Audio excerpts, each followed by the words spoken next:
எல்லே இளங்கிளியே இன்னம் உறங்குதியோல் சில்லென்றலையேன் மின் அங்கைமேற் போதர்கின்றேன் வல்லை உன் கட்டுரைகள் பண்டே உன் வாயரிதும் வல்லீர்கள் நீங்களே நானேதானாயிடுக ஒல்லை நீ போதாய் உனக்கென்ன வேருடையை எல்லாரும் போந்தாரோ போந்தார் போந்து எண்ணிக்கொள் வல்லானை கொன்றானை மாற்றானை மாற்றளிக்க வல்லானை மாயனை என்று சொல்லி திருப்பாவை 30 பாசுரத்தினுடைய சாராம்சத்தை பிழிந்து இந்த பாசுரத்திலே தருகிறாள் ஆண்டாள் நாச்சியார்.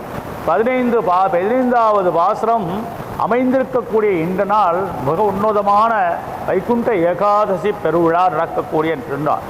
இன்றைக்கு ஸ்ரீரங்கத்திலேயும் திருமலையிலேயும் காஞ்சிபுரத்திலேயுமாக இருக்கக்கூடிய அத்துணை பெருமான்களும் வைகுண்ட வான்போகத்தை துறந்து நமக்காக வந்தோ இங்கே அவதாரம் செய்தார்கள்.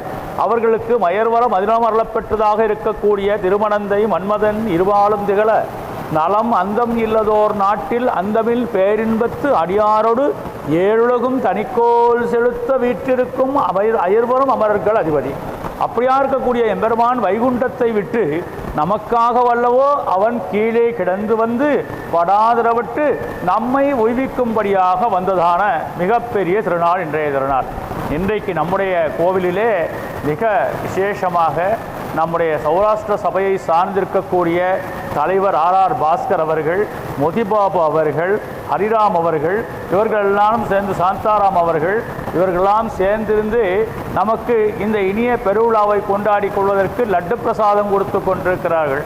நமக்கு லட்டு என்றாலே திருமலை திருப்பதியைத்தான் நமக்கு நினைவுக்கு வரும். நேற்றைக்கு நம்முடைய ஜெகதீசையங்கார் வந்து கொண்டாந்து கொடுத்து நினைவுபடுத்தினார். இன்றைக்கு திருமலையப்பனே இங்கே நமக்கெல்லாம் லட்டை கொடுப்பார் போன்றிருக்கக்கூடிய பிரசன்ன வெங்கடேச பெருமாள் சாட்சாத் தென் திருமலையாக இருக்கக்கூடிய இந்த சன்னதியிலே இருந்து கொண்டு நமக்கு லட்டு பிரசாதத்தை சபையார்கள் வழங்கி கொண்டிருக்கிறார்கள். அப்படிப்பட்ட நல்ல எளிமையான இந்த நாட்டில் 15வது பாசுரத்திலே 10வது பாகவத பிள்ளையை எழுப்புகிறார்கள். எல்லே ஏல் ஏ பெண்ணே என்று. எல்லே என்றால் விழிச்சொல். எல்லே இளங்கிளியே நேற்றைக்கு பங்கைய கண்ணானை பாடேல் ஓரெம்பாவாய் அப்படின்னு சொல்லி பண்ணால் இல்லையா. பங்கைய கண்ணானை பாடல் என்பான் பக்கத்து வீட்டில் எழுப்பது இந்த வீட்டில் இருக்கக்கூடிய இந்த பாகவத பெண் பிள்ளை கேட்டுக்கொண்டு உறங்கி கிடக்கிறாள்.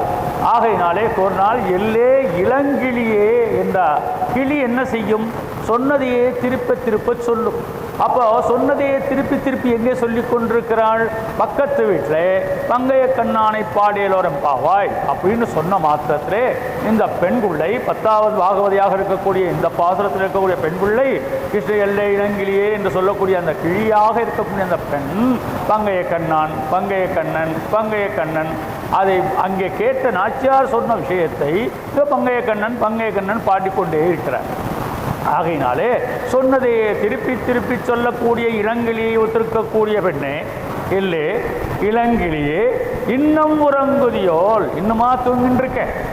இன்னும் உறங்குதியோல் அப்படின்னா ஒரு பாகவதையும் ஆண்டாள் நாச்சியாருமாக சேர்ந்து ஒரு கான்வர்சேஷனை போன்று அமைந்த பாசுரம் இது.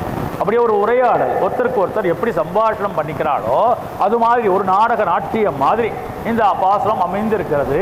அவனை இன்னும் உறங்குதியோல் அப்படின்னு இங்கே வெளியே இந்த ஆண்டாள் நாச்சியார் உட்பட்ட பெண்கள் கேட்க அந்த பாகவத சில்லன் அலையேன். ஏன் சிரிக்ஸ்ன்னு கூப்பிட்டு இருக்கீங்க? நான் காதில் எனக்கு கேட்காமையா இருக்குது அப்படின்னா, எதுக்கடி நீ இவ்வளவு கோவப்படுற?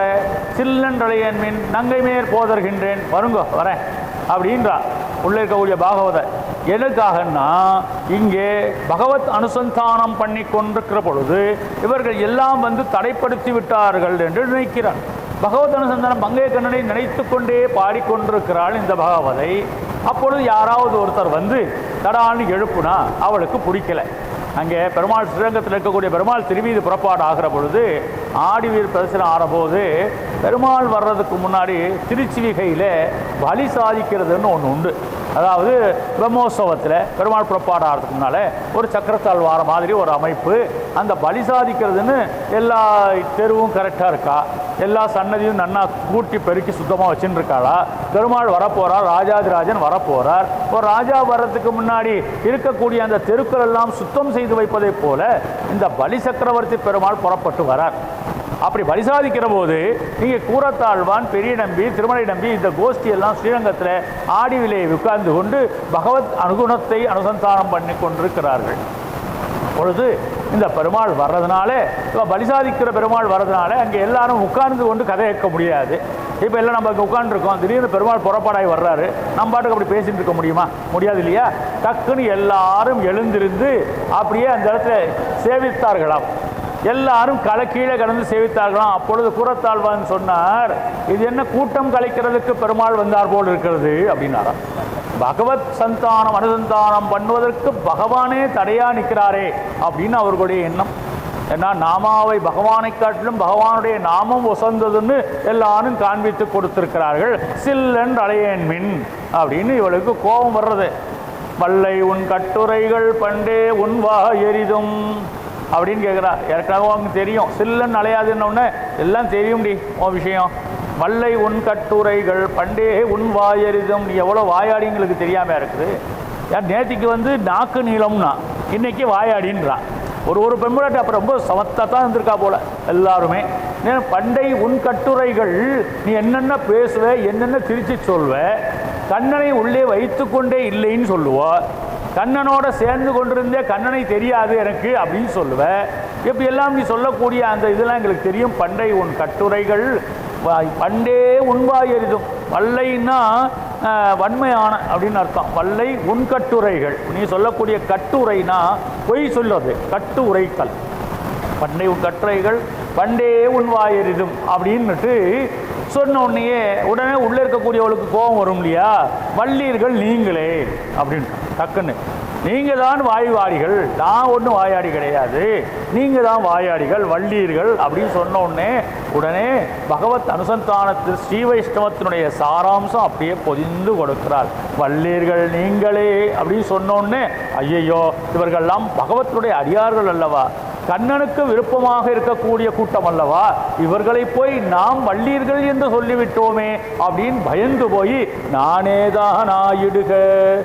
இதுதான் மிகப்பெரியதான ஸ்ரீவைஷ்ணவ சித்தாந்தம். நமக்கு ஆச்சாரியன் ஒருவர் யாராவது நம்மை வச்சு திட்டிவிட்டார்களே ஆனால், அல்லது சாபமே கொடுத்து விட்டார்களே ஆனாலும் கூட அது நமக்கு நன்மையைத்தான் கொடுக்கும் அப்படிங்கிறத சொல்கிறேன். பரதாழ்வான் நாடாள வேண்டும், ராமன் காடாள வேண்டும். ஆழிசூழ் உலகெல்லாம் பரதனே ஆள, நீ போய் தாளிரும் சடைகள் தாங்கி தாங்கரும் தவம் மேற்கொண்டு பூழி வெண்கானம் நன்றி புண்ணிய துறைகளாடி 7 வா என்று எம்பினன் மன்னன் என்றால் அப்படின்னு கைகேயி ராமனை கூப்பிட்டு, அடே உங்கள் அப்பா சொல்லலை, தசரத நாட்டில் ராஜா சொல்கிறார், தயரத ராஜா சொல்கிறார், மன்னவன் சொன்னார், நீ என்ன பண்ணணும், தாளிசூழ் உலகெல்லாம் பரதனே ஆள, பரதன் தான் இந்த உலகத்தை ஆளணும்னார்.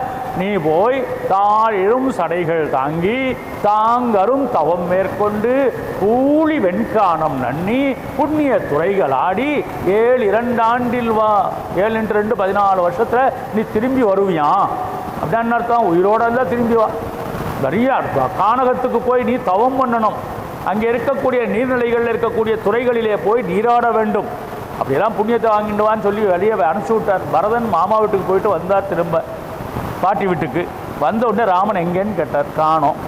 ராமனை காட்டுக்கு போய்விட்டதுக்கு காரணம் தயரதன் கொடுத்த வரம் அப்படின்னா அது இல்லை, கைகேயி அவளுடைய வாக்கு பரிபாலனம் பண்ணிக்கணும், அவனுடைய குழந்தைக்கு பட்டம் கட்டணும்னு அம்மாவுக்கும் ஆசையாக இருக்கும், அப்போ அவளும் காரணம் இல்லை.